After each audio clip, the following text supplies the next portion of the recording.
Finally, we have answers. Answers to all the questions that we have been asking from the beginning. From season 3, episode 10, which is the finale, was an amazing finale. All the questions concerning what the monsters are, the numbers in the bottle tree, what do they mean, Tabitha's connection to Victor's mom, what are the Ankui kids and what is Ankui. There's also theories about time travel, the Zodiac, all kind of other mythologies. All these questions finally got answered. It is so relieving. But of course, there are more questions that were thrown at us at the end. Wouldn't expect anything less. But let's recap what happened in this finale. Talk about some of the things. Maybe there's more to it that you want to add. So leave that down in the comments. And I'm going to paraphrase a lot of this, cut right to the chase. Obviously, we're still looking for Fatima. We picked right up where we left off from the last episode. Elgin knows something. Ellis knows that Elgin knows something. So they basically have to interrogate Elgin. And Boyd goes to some pretty extreme lengths to get this information out of him, but he knows there is a line that he can't cross. In order to find out that information, though, Sarah realizes she's already crossed that line. She doesn't want Boyd to go there, so she'll do it for him. And basically, she goes medieval on him and coaxes the information out of Elgin on where Fatima is, tearing out his eye to do so. I was like, oh man, that is rough. But she definitely did the dirty work and saved Boyd from having that on his conscience. So they find Fatima down there. Unfortunately, it's too late. She's already given birth. The kimono woman has taken this fleshy egg that she gave birth to down into the tunnel, which is where that trap door leads to, into the tunnels where the monsters are waiting for her. And this egg continues to grow, continues to expand, gets bigger, and eventually emerges Smiley. Smiley is back, and we understand why later. We'll touch on that in a second. But in the meantime, Victor is having a heart-to-heart with his dad, saying, I have to tell you something. You're going to hate me for it, but you need to know. Takes him up to this hill where he has his mom buried. This is where I buried Mom. Victor's blaming himself, saying if I hadn't have told her this story, she wouldn't have left. She wouldn't have died. You know, and then Victor's dad's got to say, look, it's not your fault. You didn't know. You were just a kid. Everything's fine. And then he brushes off another tombstone and says this is where his sister lies, or at least pieces of her. And he mentions that he believes this is her because there wasn't many pieces left, which now opens another question. Is that really his sister, Eloise? Or is she still alive somewhere and maybe that was her at the other village where they found the vegetables? Maybe she's living there, or maybe she's somebody else. I don't know. There is still a possibility, though, I think, that his sister could be alive. That might be a stretch, but it's a possibility. Back in town, though, Julie and Ethan are having a conversation in the diner.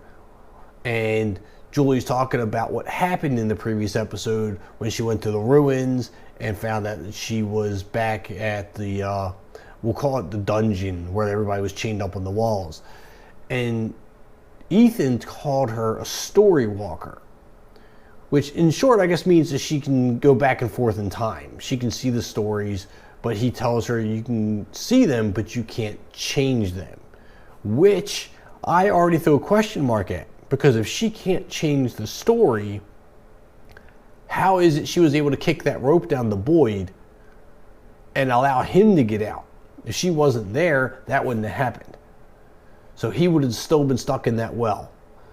Obviously, she can change it. We just got to figure out how, the right way in which to do it. That's going to play in the factors later in this episode too. But at the same time, Jim, Tabitha, and Jade are trying to figure out the code behind the numbers in the bottle tree. And eventually, Jim ends up getting the answer. Jade is saying that he went through every mathematical possibility. He's gone through zodiac symbols and mythologies, and nothing seems to fit. Now, we all had a lot of mythology theories behind this. Jade kind of dismissed all that. Jim kind of put 2 and 2 together, realizing that there was a couple of numbers backwards that resembled music notes. And that's when it clicked to Jade. It ended up being a melody that clicked in his head, and he takes Tabitha and Jim back to the bottle tree with a violin and starts playing that melody. When he does, the Ankui kids come out of the forest. One girl continues coming right up to Tabitha, kneels down in front of her, says Ankui again, and then something clicks in Jade and Tabitha's head and realize Ankui means remember. Remember what? And then they remembered who they were and who that girl was, that particular girl that came up to them. She remembered all those memories that she was getting from Miranda, from Victor's mom, is because they were her own memories. She is a reincarnation of Victor's mom. Jade is a reincarnation of Christopher. Now they also realized that girl was their kid. Christopher and Miranda had a baby, and that is her.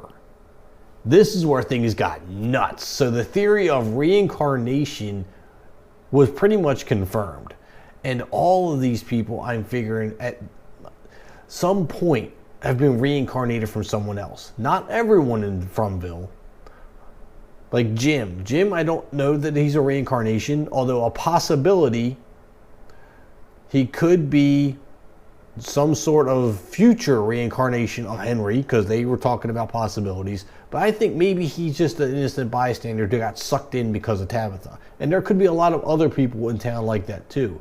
There might be a lot that have connections, and others that just got sucked in because of, we'll call them collateral damage.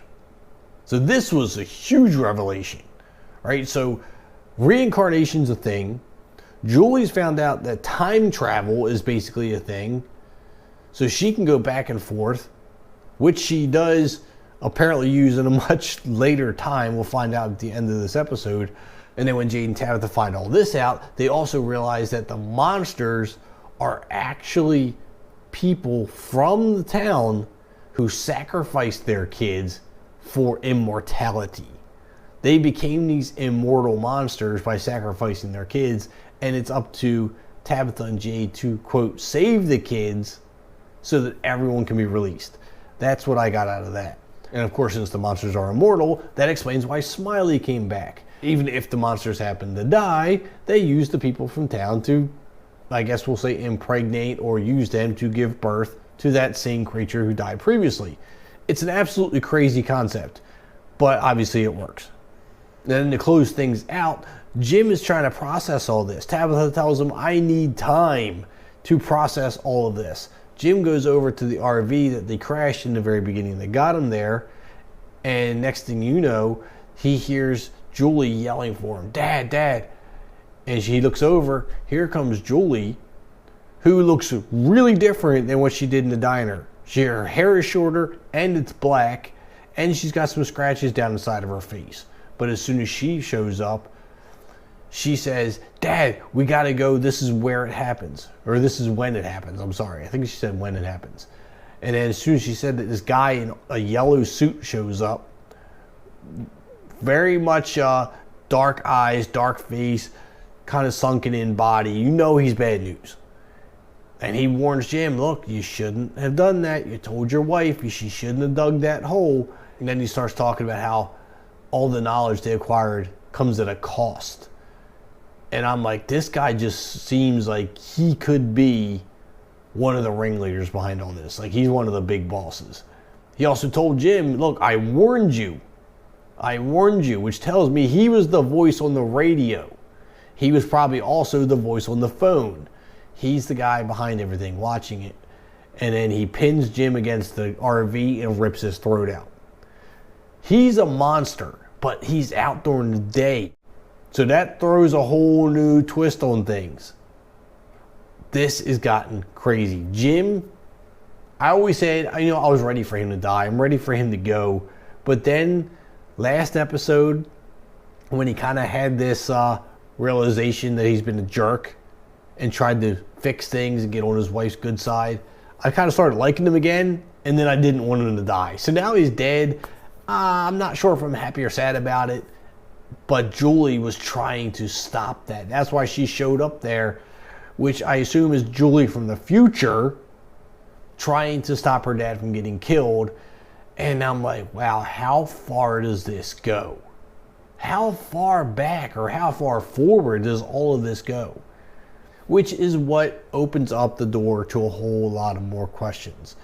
If Jade is Christopher, who he's been hallucinating about for a long time, Tabitha has been getting a lot of memories from Miranda and seeing the Ankui kids.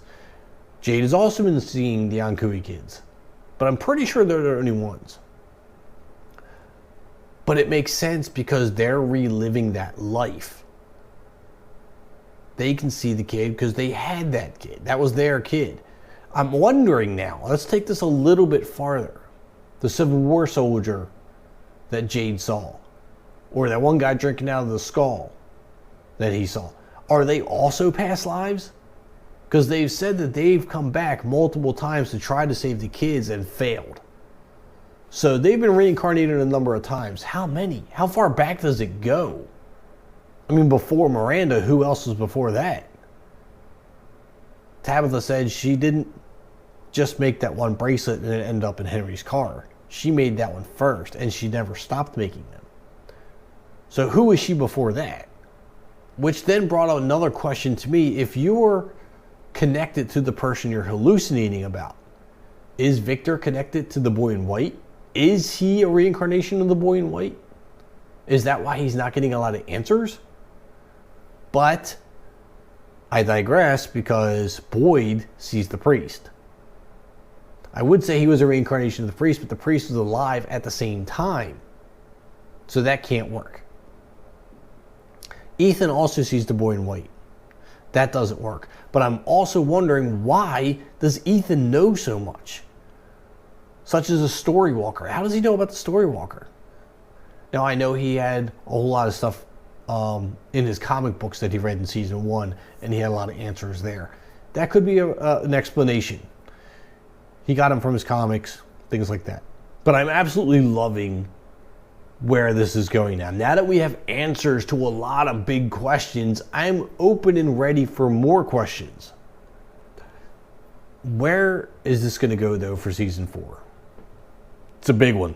I don't know. I was pretty stoked about this episode. I loved it. I got everything I wanted out of it. I want to know what your thoughts on it are. Did you enjoy the finale?